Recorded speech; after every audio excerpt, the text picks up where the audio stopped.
My treasured people of Plateau State, I speak to you today not only as your governor, but as a fellow son of Plateau who shares in your anguish and feels the weight of the pain inflicted on our people. We're once again confronted by sorrow as heart-wrenching attacks have taken the lives of innocent citizens in our communities. In the late hours of Sunday, April 13th, the calm of Kimakpa area of Kwal District in Bassa local government area was shattered by violent assaults on Zike village. Innocent men, women, and children were murdered in cold blood. Homes were touched, properties ravaged, and entire families left in agony. These attacks occurred even as we were still mourning the loss of over 50 lives in Bokos. The scale, the frequency, and intent of these atrocities are unmistakable. Let us be clear. This is not random violence. This is not an isolated conflict between farmers and herders. What we are witnessing is a systematic and premeditated campaign, one that seeks to displace, destabilize, and instill terror and fear on our people and communities. The tragic echoes of Dogonahawa, Riom, Barkiladi, Mangu, and the Christmas Eve massacres in Bokos remain vivid. The cycle continues, but it must not endure. Enough is enough. As your governor, I stand resolved. Plateau shall not be overrun by fear, nor shall we accept this culture of bloodshed as the new normal. My administration is intensifying efforts to protect our people and enforce the rule of law across all local governments. Only days ago, I visited Hurti, Mbar, Manguna, and Dafo to witness firsthand the devastation left behind by the terrorists.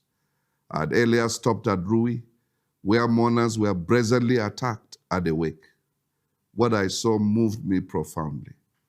The suffering of displaced families, now crammed into churches and temporary shelters, their lives uprooted overnight.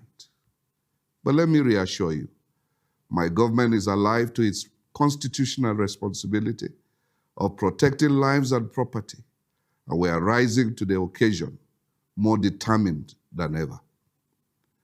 For too long, our beloved state has made the headlines for the wrong reasons, thereby casting a shadow over our immense potential and deterring the inflow of much-needed foreign direct and local investments. These investments could have been the catalyst for harnessing our abundant natural resources and lifting our people out of poverty. We cannot afford to let this unfortunate reality persist. Despite this sorrow, the strength and courage of our people continue to inspire me. I extend my appreciation to the national and state management agencies for their prompt response in providing emergency aid and comfort to survivors. Following these developments, I convened an emergency State Security Council meeting and have been in active consultation with federal security leadership, including the President, the Chief of Defense Staff, the Inspector General of Police, and the National Security Advisor. I'm grateful to President Bola Ahmed Tinubu for his concern and support, and for instructing security agencies to take decisive steps to apprehend the perpetrators of these attacks.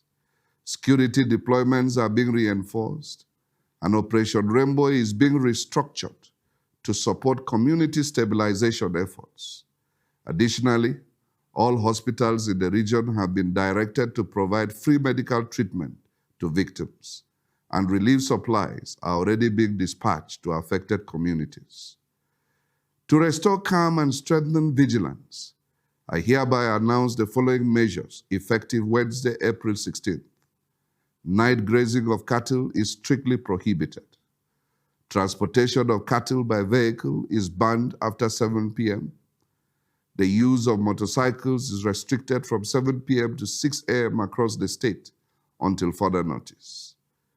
We're also activating community-based response systems. I urge the traditional leaders and youth associations to reactivate local vigilante groups and organize night patrols in coordination with the security agencies. We must protect our communities while upholding the rule of law. Furthermore, I have mandated the newly inaugurated Interreligious Council to begin immediate engagement with all stakeholders to address the deeper issues surrounding these attacks. I shall also be appointing a special envoy on peace to lead grassroots consultations and intelligence coordination. A fact-finding committee comprising respected independent voices will be constituted to investigate the root cause of this resurgence in violence and offer actionable recommendations.